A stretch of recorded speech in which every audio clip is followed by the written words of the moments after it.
यह कहानी ध्यान से सुनना, यह सच्ची घटना पर आधारित है। बिहार के एक छोटे से गांव में रामलाल नाम का एक गरीब किसान रहता था।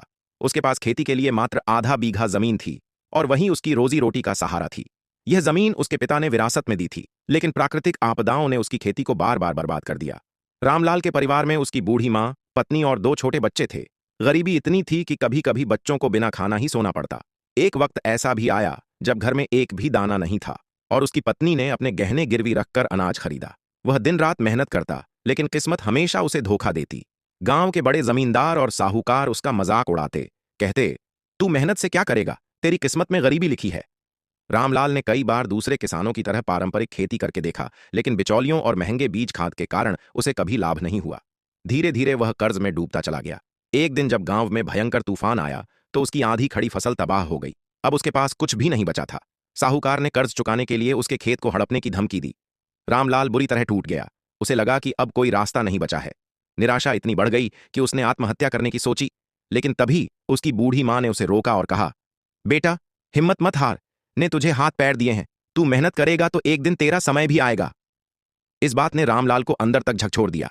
उसने ठान लिया कि वह कभी हार नहीं मानेगा। उसने तय कर लिया कि अब वह कुछ अलग करेगा, ऐसा कुछ जो उसकी तकदीर बदल सके। रामलाल ने सोच समझकर फैसला किया कि वह पारंपरिक खेती की बजाय जैविक खेती, ऑर्गेनिक फार्मिंग करेगा। उसे इस बारे में कुछ भी नहीं पता था, लेकिन उसने यूट्यूब पर वीडियो देख देख कर नई तकनीक सीखी। जब उसने गांव के बंजर पड़े खेतों में जैविक खेती शुरू की तो लोग उसका मजाक उड़ाने लगे। अरे, ये मिट्टी से सोना उगाने चला है, गाय के गोबर से खेती करेगा, लगता है ये पागल हो गया है। लेकिन रामलाल ने किसी की नहीं सुनी। वह दिन रात मेहनत करता, खेत में खुदाई करता, मिट्टी की उर्वरता बढ़ाने के लिए देसी खाद बनाता। उसने गाय और बकरियों का गोबर इकट्ठा किया, केंचुआ खाद, वर्मी कंपोस्ट बनाई और रासायनिक उर्वरकों को पूरी तरह छोड़ दिया।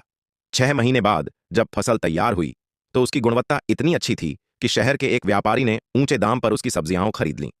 उसे पहली बार अच्छा मुनाफा हुआ। रामलाल ने सीखा कि अगर सीधे बाजार में जाकर माल बेचा जाए तो फायदा ज्यादा होता है। इसलिए उसने गांव के दूसरे किसानों को भी अपने साथ जोड़ा और जैविक खेती का एक छोटा समूह बना लिया। धीरे धीरे उसकी जैविक खेती की चर्चा पूरे जिले में होने लगी। अब वह केवल फसल ही नहीं उगाता था, बल्कि फल, सब्जियां और औषधीय पौधे भी उगाने लगा। उसने गिलोय, एलोवेरा, तुलसी, नीम और आंवला जैसी औषधीय फसलें भी उगाईं जो बाजार में महंगे दामों पर बिकती थीं। रामलाल की मेहनत रंग लाई। उसने अपने जैविक खेती के उत्पादों को रामलाल फार्म के नाम से ब्रांड बना दिया।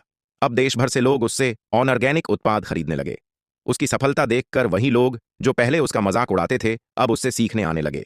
रामलाल ने गांव के कई बेरोजगार युवाओं को अपने साथ काम पर रखा। अब वे सिर्फ किसान नहीं थे, बल्कि एक सफल उद्यमी भी बन गए थे।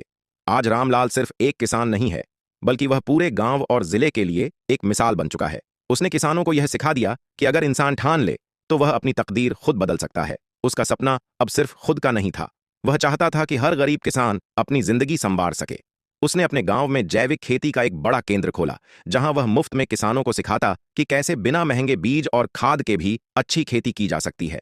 रामलाल की कहानी हमें यह सिखाती है कि परिस्थितियां चाहे कितनी भी कठिन क्यों न हो, अगर इंसान मेहनत और धैर्य से काम करे तो सफलता उसके कदम चूमती है।